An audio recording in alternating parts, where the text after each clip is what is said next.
What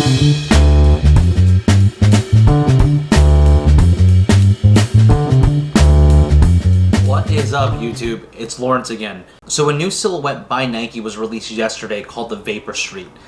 They retail for $180 and were released on February 23rd. It was available via the Sneakers app as well as very small boutiques throughout the United States. So I wasn't able to get these on sneakers. I tried for the University Red pair and struck out right away. I got the black pair, which I really wasn't that excited about just because I like color contrast, and triple blacks are just not my type of shoe.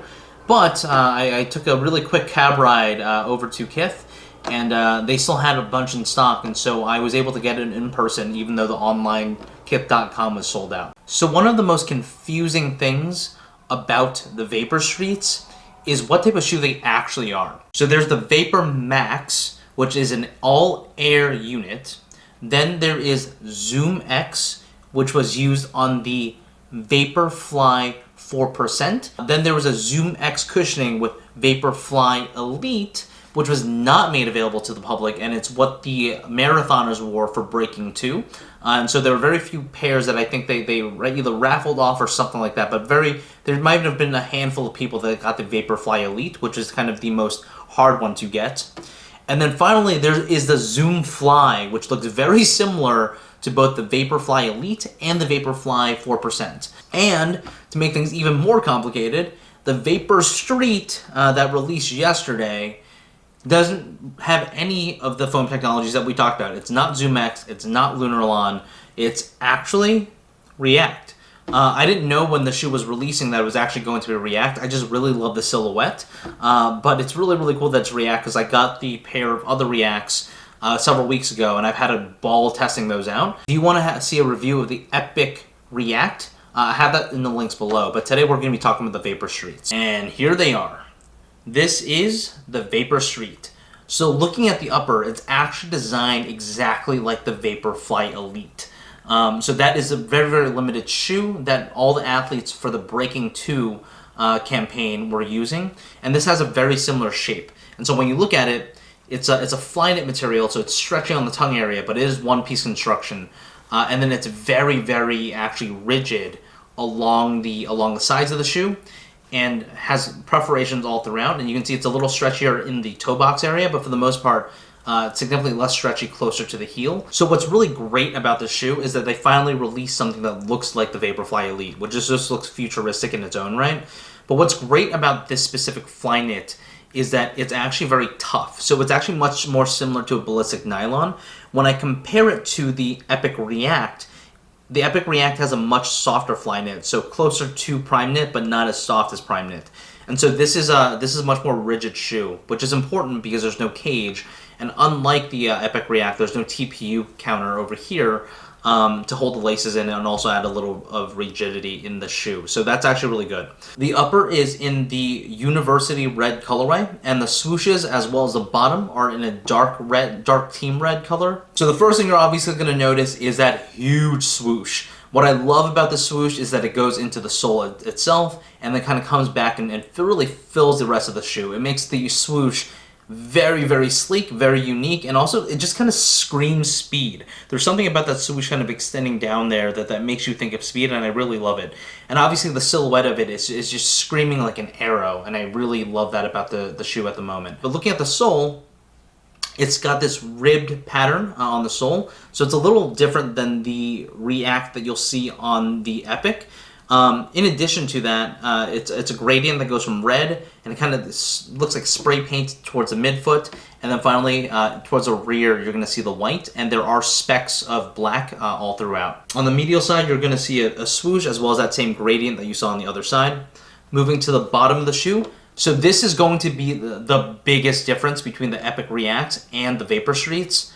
Look at how much rubber there actually is. And so this shoe is already super light, but looking at the bottom, this should put people's fears at rest. Even though it's a $30 more at $180, the rubber here should last much longer because it is all throughout the shoe, and the React itself and the React material isn't fully exposed. People should have been jumping on this if they wanted to try React, because it basically launched a day after the Epic React did.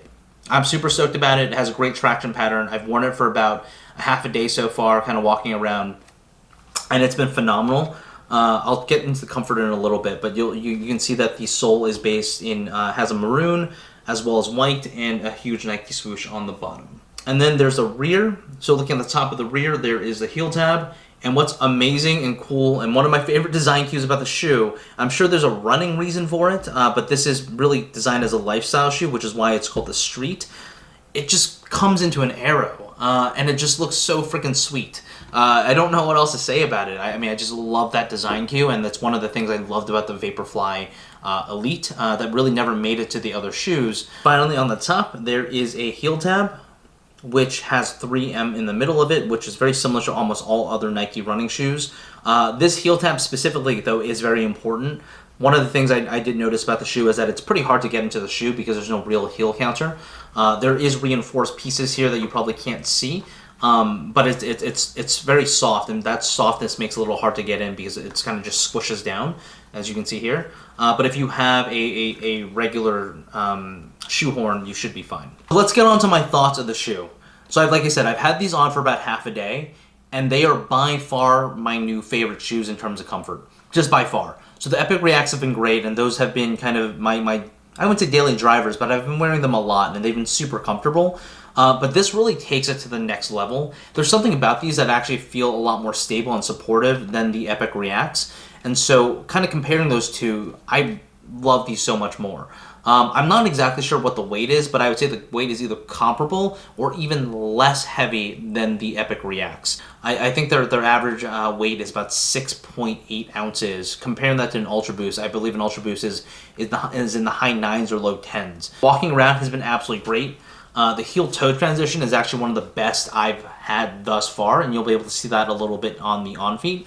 But this is it's just a great shoe. It's you know, if you don't have a pair right now, I would recommend spending this because, in my opinion, this is so much better than the Ultra Boost. I already like the React better than the Ultra Boost, but this is definitely, without a doubt, much better than the Ultra Boost. There's just something about it, having it on, it just feels right as soon as you put it onto your feet. So I would definitely go true to size on these. The reason being, I feel like the React shoes are actually much more true to size in general, despite there being Flyknit on them.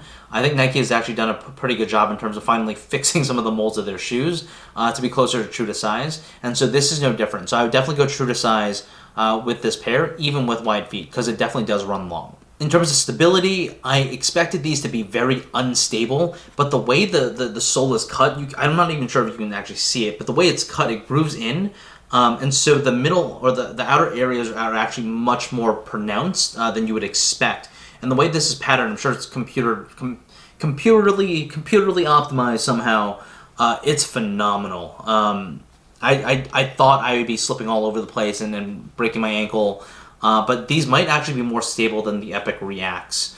And so that's another interesting note. I didn't expect to fall in love with the shoe so much so quickly, especially after having the Epic Reacts on my feet for about 3 weeks.